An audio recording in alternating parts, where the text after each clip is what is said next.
Hai dan salam sejahtera saya ucapkan pada semua panel penilai pembentangan kertas kajian kolokium pendidikan peringkat kebangsaan PPD MIRI 2020.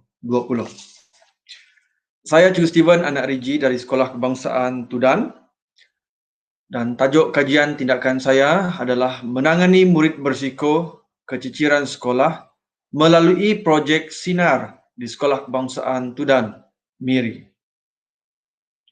Isi kandungan kajian saya adalah yang pertama, penghargaan, abstrak, refleksi PDP yang lalu, isu keprihatinan dan fokus kajian, objektif kajian, kumpulan sasaran, pelaksanaan kajian, cadangan kajian seterusnya, dan juga bibliografi.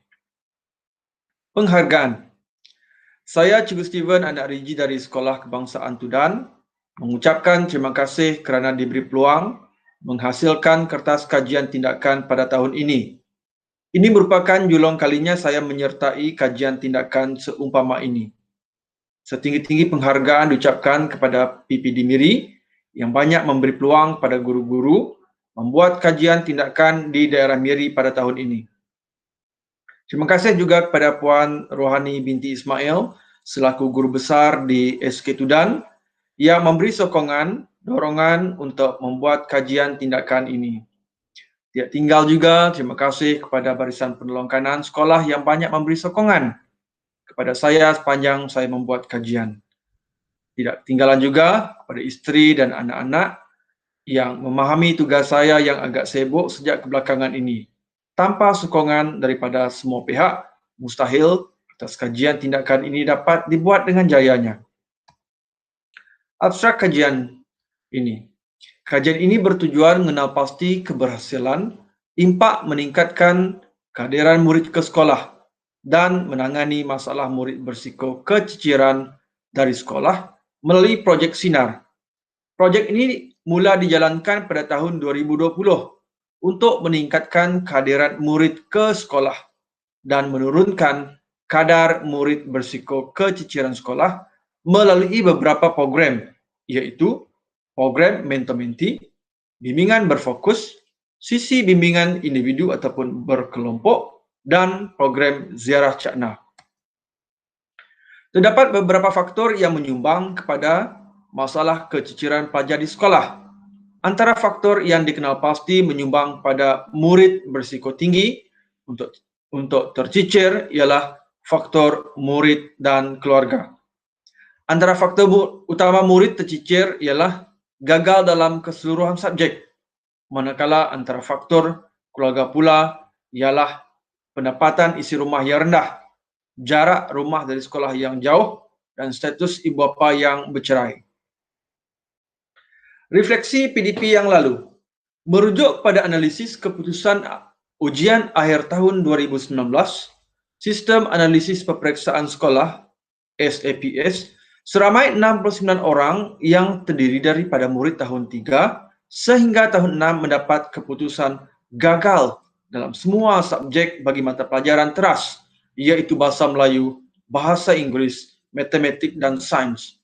Ini merupakan faktor utama kepada masalah keciciran pelajar di Sekolah Kebangsaan Tudan. Melalui data yang diperolehi daripada APDM sekolah pula, seramai 2 orang murid tinggal melebihi 10 km dari kawasan sekolah. Keadaan ini juga menjadi faktor penyumbang kepada keciciran pelajar. Jarak rumah yang jauh dari sekolah menjadi penghalang kepada murid untuk turun ke sekolah. Selain itu, seramai 54 daripada 69 orang pelajar terdiri daripada keluarga yang berpendapatan kurang daripada 1,500 sebulan. Kekangan kewangan ini menyebabkan keluarga mereka tidak mampu menghantar anak-anak ke sekolah, terutamanya untuk membayar iuran bulanan van sekolah dan juga membeli peralatan persekolahan, sehingga pelajar ini berisiko ketinggalan dalam pelajaran. Akhir sekali, seramai 31 buah keluarga terdiri daripada ibu bapa yang telah bercerai. Keadaan keluarga yang berpecah dan porak-poranda ini telah menyebabkan emosi anak-anak terganggu, sehingga boleh menyebabkan pelajar gagal dalam pelajaran sekaligus boleh menyebabkan berisiko cicir. Dan ini merupakan graf faktor-faktor murid berisiko cicir. Seterusnya, isu keprihatinan dan juga ataupun fokus kajian. Dalam kajian ini terdapat 4 program dalam projek Sinar telah dirancang sejak awal untuk membantu mencapai objektif kajian tindakan ini. Dan objektif kajian adalah projek Sinar merujuk pada usaha dan harapan pihak sekolah untuk membantu murid-murid kekal dalam sistem persekolahan sehingga tamat pendidikan rendah sekaligus lebih bersinar ke arah kecemerlangan akademik dengan mendapat sekurang-kurangnya mendapat satu mata pelajaran yang lulus dalam semua subjek teras. Kumpulan sasaran, kajian ini melibatkan seramai 69 orang pelajar yang berpotensi cicir. Data ini diperolehi daripada data murid berisiko cicir dari JPN. Pelaksanaan kajian ataupun PDCA. Yang pertama, merancang tindakan. Berdasarkan data yang dikumpul daripada Sistem Analisis Peperiksaan Sekolah ataupun SAPS, guru telah menentukan aktiviti yang perlu dilaksanakan. Dalam fasa perancangan ini, guru telah mendefinisikan projek Sinar. Berikut merupakan definisi perkataan Sinar. C. Murid mencapai grade C dalam semua mata pelajaran. N. Nasihat, bimbingan dan motivasi yang berterusan bagi murid yang mempunyai tahap keyakinan yang rendah dalam akademik. A. Amalan guru penyayang bagi membantu emosi murid yang bermasalah dan kurang keyakinan diri. Dan R merupakan respon murid yang positif ke arah peningkatan dalam akademik. 4 buah program dilaksanakan, iaitu yang pertama program mentor-mentee. Guru yang dilantik membimbing murid mengikut mata pelajaran yang telah ditetapkan. Mentor akan membimbing mentee mereka pada masa yang ditetapkan. Bimbingan berfokus. Guru mata pelajaran memberi bimbingan di dalam kelas. Konsep ataupun sementara konsep guru kecilku memberi peluang murid yang lebih pandai membantu murid yang lemah, iaitu 10 minit sebelum tamat sesi PDPC. Yang ketiga, sesi bimbingan individu ataupun berkelompok. Sesi ini dijalankan oleh guru bimbingan dan kaunseling di sekolah. Bimbingan individu adalah interaksi antara dua individu yang berlaku antara kaunselor dan klien.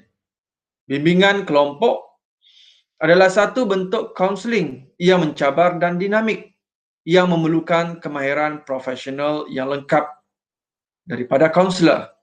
Satu kumpulan kaunseling kelompok biasanya terdiri daripada 5 hingga 8 individu atau murid yang dibimbing oleh seorang guru kaunselor. Murid-murid bertemu secara konsisten untuk mengenali satu sama lain. Kaunseling kelompok membuka jalan kepada individu mengubah sikap dan membuka jalan kepada individu mengubah sikap dan tingkah lakunya mengikut nilai dan tanggapan asal sesebuah kelompok. Semua fungsi ini digunakan dalam sesebuah kelompok kecil dengan berkongsi masalah pribadi bersama rakan sebaya. Dan yang terakhir adalah program Ziarah Cakna. Guru berperanan dalam pembinaan karakter murid secara holistik dengan nilai manusiawi yang tinggi bagi menyediakan generasi pemimpin pada masa hadapan. Bagi mencapai tujuan tersebut, Kementerian Pendidikan KPM memperluaskan konsep sekolah penyayang dan memperkukuhkan hubungan antara sekolah dengan ibu bapa ataupun penjaga melalui program Ziarah Cakna yang telah dilaksanakan di seluruh negara, termasuklah di Sekolah Kebangsaan Tudan. Antara aktiviti yang dilaksanakan ialah program Ramah Mesra, lawatan ataupun ziarah keluarga, sesi perkongsian, masalah dan lain-lain. Dan berikut merupakan gambar semasa lawatan ke rumah salah seorang pelajar.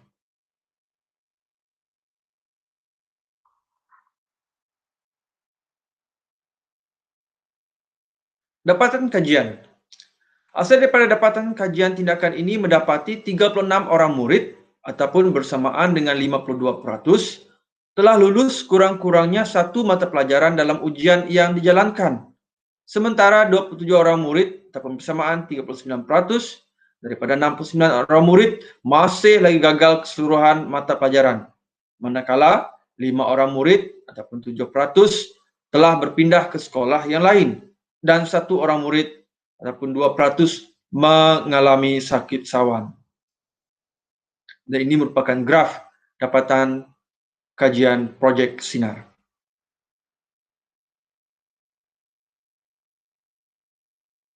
Cadangan kajian seterusnya. Berdasarkan dapatan kajian tindakan, projek Sinar melalui 4 buah program telah dijalankan dengan berkesan di Sekolah Kebangsaan Tudan. Walau bagaimanapun, pelajar yang masih gagal dalam kesemua mata pelajaran perlulah mengikuti pembelajaran di kelas pemulihan khas. Pembelajaran dalam kelas pemulihan membolehkan mereka berpeluang mendapatkan pendidikan yang lebih berkesan. Kajian yang dilakukan oleh Abdul Jalil pada tahun 2011 menyatakan bahawa guru seharusnya menggunakan strategi dan perancangan pengajaran yang berkualiti untuk menarik perhatian murid-murid. Keadaan ini juga membolehkan mereka bersedia untuk mengikuti kelas pemulihan yang banyak, membantu mereka meningkatkan potensi dalam menimba ilmu daripada guru pemulihan khas. Kajian yang lebih lanjut terutamanya aspek keberkesanan penggunaan BBM juga haruslah dijalankan pada masa hadapan untuk menentukan tahap keberkesanan penggunaan BBM dalam kalangan murid pemulihan khas. Dan ini merupakan bibliografi yang saya gunakan sepanjang saya membuat kajian tindakan ini. Okey, sekian saja untuk pembentangan saya pada hari ini. Sekian, terima kasih.